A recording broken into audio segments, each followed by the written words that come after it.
आप ये बताओ कि गुरु और चेला, भगवान पहले किसको मिलेंगे? पहले गुरु को मिलेंगे कि चेला को मिलेंगे? भगवान गुरु और चेला में किसको पहले?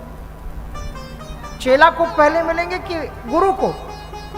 गुरु को पहले मिलना चाहिए। लेकिन कहते हैं कभी कभी क्या होता है, गुरु गुड़ ही रह जाते हैं और चेला शक्कर हो जाता है। यहां बड़ी अद्भुत बात है। ऋषि अगस्त कर शिष्य सुजाना। अगस्त ऋषि के शिष्य हैं सुतीक्षण। ऋषि अगस्त कर शिष्य सुजाना, और उनको भगवान जी पहले मिलते हैं, गुरु जी को बाद में मिलते हैं। नाम सुतीक्षण रति भगवान। सुतीक्षण का अर्थ होता है जिसकी हृदय की प्रज्ञा शक्ति तीक्ष्णता पूर्वक ईश्वर की ओर उन्मुख हो। सपने आन भरोस, मन कर्म वचन राम अनन्य निष्ठा। राम के अलावा किसी को नहीं माना। कहानी सुनोगे इसकी कैसी? गांव में असहाय था, माता पिता कोई थे नहीं। गांव के लोगों ने मिलकर के महर्षि अगस्त जी से कहा कि महाराज ये बच्चा गांव में घूमता है, इससे आप अपने साथ ले जाओ। अगस्त जी ने अपनी जमात में रख लिया और उसको काम दे दिया कि महात्मा लोग जब चलते हैं ना तो ठाकुर जी लेके चलते हैं। सो ठाकुर जी का बड़ा बटुआ लेके वो चलते। जमात आगे निकल गई और नदी के किनारे किनारे सुतीक्षण जा रहा है, और ऋतु यही रही होगी जो अभी चल रही है। इस समय पर जामुन होता है। तो जमुना के किनारे जा रहा था, किनारे किनारे पर, और उसने देखा कि जामुन के पेड़ बड़े काले काले बड़े बड़े जामुन लगे हुए थे। उसका मन ललचा गया जामुन खाने के लिए। तो ठाकुर जी से कहा, ठाकुर जी आप तो सर्वसमर्थ हो, इसलिए आप जरा पेड़ पर चढ़ जाओ, आप भी जामुन का भोग लगाना और हमको भी जामुन देना। बचपन की बात याद आ गई। पत्थर फेंक के मारता था, पत्थर कहीं मिले नहीं। सो ठाकुर जी को ही उठाया और घुमा करके जामुन के पेड़ पर दे मारा। अब जामुन तो गिर गई और ठाकुर जी उस तरफ यमुना जी में टप। बड़ी सुंदर सुंदर जामुन खाए। फिर दूसरे तीसरे 4 सालग्रामी, चारों को उसने जमुना जामुन के पेड़ पर चढ़ा दिया। अब खा पीने के बाद में कहता मजा आ गया, बड़ी सुंदर जामुन खाई। और ठाकुर जी अब उतर आओ, हमने भी खा लिया, आपने भी खा लिया। अब ठाकुर जी काहे को उतरे? ठाकुर जी तो चले गए जमुना जी में। अब रोने लगा, ठाकुर जी आप नहीं आओगे तो गुरु जी नाराज होंगे। तो एक किसान बगल में खड़ा था, कहा चिंता मत कर, मैंने ठाकुर जी तेरे देखे थे, सालग्राम जी गोल गोल काले काले थे, ऐसी ही जामुन है तो उनकी जगह पर जामुन रख लिया। सो उसने सालग्राम जी के बटुए में 4 जामुन रख दिए। सुबह गुरुदेव ने कहा कि सुतीक्षण ठाकुर जी लाओ। ठाकुर जी सामने लाए पूजा की, और जो ही गुरुदेव ने पानी डाला, अंगूठा लगाया तो छिलका अलग और गुठली अलग। अब सुतीक्षण को अगस्त ऋषि को आया गुस्सा, सुतीक्षण। तो सुतीक्षण सामने आया, गुरु जी क्या होगा? बोले क्या देख रहा हूं? बोले क्या हो गया? बोले छिलका अलग।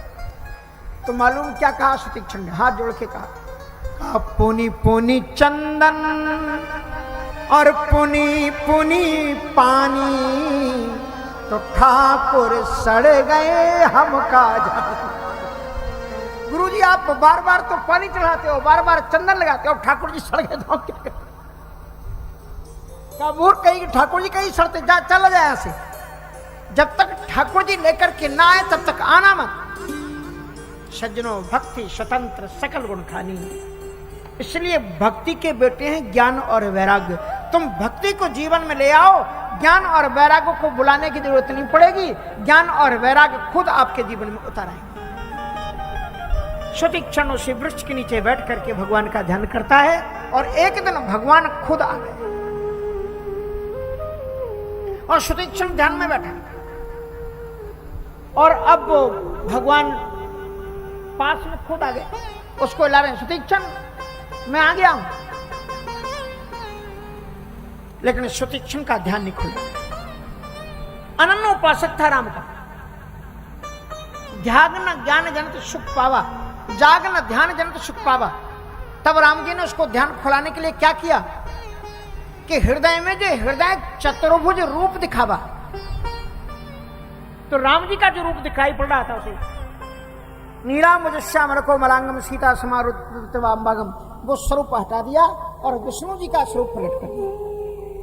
और मुनिया कुलाए उठा तब कैसे विकलहीन मणि फणि बिनु जैसे। राम जी का रूप दिल से जाते से ही सुतीक्षण इतने घबरा गए जैसे कि मणिहारा सर्प मणि के बिना विकल हो जाता है। और तब उसने आंखें खोली, आगे देखे राम तन श्याम, आगे देख राम घनश्याम। राम जी ने किसी हृदय से बड़ी सुंदर उसने प्रार्थना की, समय नहीं है। और भगवान ने कहा कि मैं तुम्हारी प्रार्थनाओं से प्रसन्न हूं। Whatever you want, you may ask any kind. आशीष कोई भी वरदान तुम मांग सकते हो। अब जरा सुतीक्षण देखो, बिना पढ़ा लिखा है। सुतीक्षण से भगवान जी कहते हैं कि तुम जो भी वरदान मांगो मांग लो। तो सुतीक्षण कहता है कि महाराज मैंने पहले कभी मांगा नहीं है वरदान। मुनि कहे मैं बर कबहू न जाचा, समझ न परे झूठी का साचा। प्रभु जी मैंने कभी वरदान पहले मांगा नहीं, इसलिए मुझे मालूम ही नहीं कि वरदान मांगा कैसे जाता है और मैं क्या मांगू। मुझे समझ में नहीं आता संसार में क्या सत्य है और क्या असत्य है। इसलिए तुम ही के लागे रघुराई। कहता है कि मैंने कभी वरदान नहीं मांगा, तुमको जो अच्छा लगे वो दे दो। लेकिन उसने इतनी गजब की कंडीशन रख दी, उसे मूर्ख कह सकते हो? कहते हो प्रभु जो अब तुम्हें नीक लागे रघुराई सोई मोहि देव हो, लेकिन वरदान ऐसा होना चाहिए कि आपकी भक्ति से दूर न करे। धन संपत्ति रुपया पैसा जमीन जायदाद मान प्रतिष्ठा मुझे नहीं चाहिए। सोई मोहि देव दास सुखदाई, आपकी दास भक्ति मेरे जीवन में बनी रहे, मैं आपके चरणों से दूर न। और तब भगवान ने क्या वरदान दिया। रामचरितमानस में 3 पात्र ऐसे हैं जिन्हें बिना मांगे भगवान ने भक्ति दी। काकभूषण जी कहते हैं गरुण जी से कि मैं मांगता रहा, प्रभु कहे दैन सकल सुख सही, लेकिन भगत आपने दैन न कही। लेकिन सुतीक्षण को भगवान ने क्या वरदान दिया कि अवेरल भगति विरति सात संगा।